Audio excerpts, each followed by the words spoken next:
এই অনুষ্ঠানে উপস্থিত অত্র বিদ্যালয়ে আসুন স্মৃতির স্মরণীয় হয়ে হারিয়ে যাই সেই দিনগুলোতে। এই প্রতিবাদে রামুতে অনুষ্ঠিত হয়েছে আলহাজ ফজল আম্বিয়া উচ্চ বিদ্যালয়ের এসএসসি ব্যাচ ২১-এর প্রথম পুনর্মিলনী অনুষ্ঠান। ৬ ফেব্রুয়ারি বৃহস্পতিবার রামু হর্টিকালচার সেন্টারে নয়নাভিরাম লেকের পারে আলহাজ ফজল আম্বিয়া উচ্চ বিদ্যালয়ের এসএসসি ব্যাচ ২১-এর শিক্ষার্থীদের উদ্যোগে এই পুনর্মিলনী অনুষ্ঠান অনুষ্ঠিত হয়।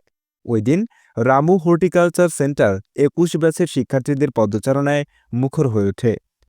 কিভাবে আসতে হবে জানি না, বলে করেছি যে আমি যাবো।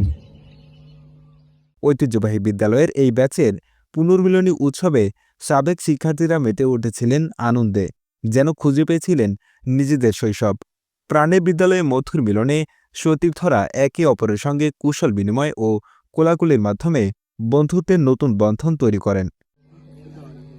মোহাম্মদ রিফাতের সঞ্চালনায় বক্তব্য রাখেন আলহাজ ফজল আম্বিয়া উচ্চ বিদ্যালয়ের সিনিয়র শিক্ষিকা দীপান্বিতা বড়ুয়া, সিনিয়র শিক্ষক মোহাম্মদ দানেশুল আলম, সিনিয়র শিক্ষক বেলাল আহমেদ, সহকারী সিনিয়র শিক্ষক রহমতুল্লাহ, সিনিয়র সহকারী শিক্ষক কাউসারুল হক এবং সামিয়া তানজিন তানিয়া। এ সময় পুনর্মিলনী অনুষ্ঠানে বক্তব্য রাখা শিক্ষকরা বলেন, এই পুনর্মিলনীর মাধ্যমে আলহাজ ফজল আম্বিয়া উচ্চ বিদ্যালয়ের পড়ুয়া সাবেক শিক্ষার্থীদের যে বন্ধন বিদ্যমান রয়েছে তারই প্রতিফলন ঘটেছে। এর ফলে স্কুল জীবনের হারিয়ে যাওয়া বন্ধুদের সাথে পুনরায় মিলনের সুযোগ হয়েছে। শিক্ষক শিক্ষার্থীদের বন্ধন হয়েছে দৃঢ়। সৌন্দর্যের লীলাভূমি, প্রাকৃতিক সৌন্দর্যের এই মনোরম পরিবেশে 2021 সালের বেচদের আন্তরিকভাবে অভিনন্দন জানাচ্ছি। প্রাক্তন শিক্ষার্থীরা বলেন, আমরা শৈশব কৈশোরের খোঁজে এখানে ছুটে এসেছি স্বপ্নের দরবারে। আমাদের এই বন্ধন অটুট থাকবে চিরদিন।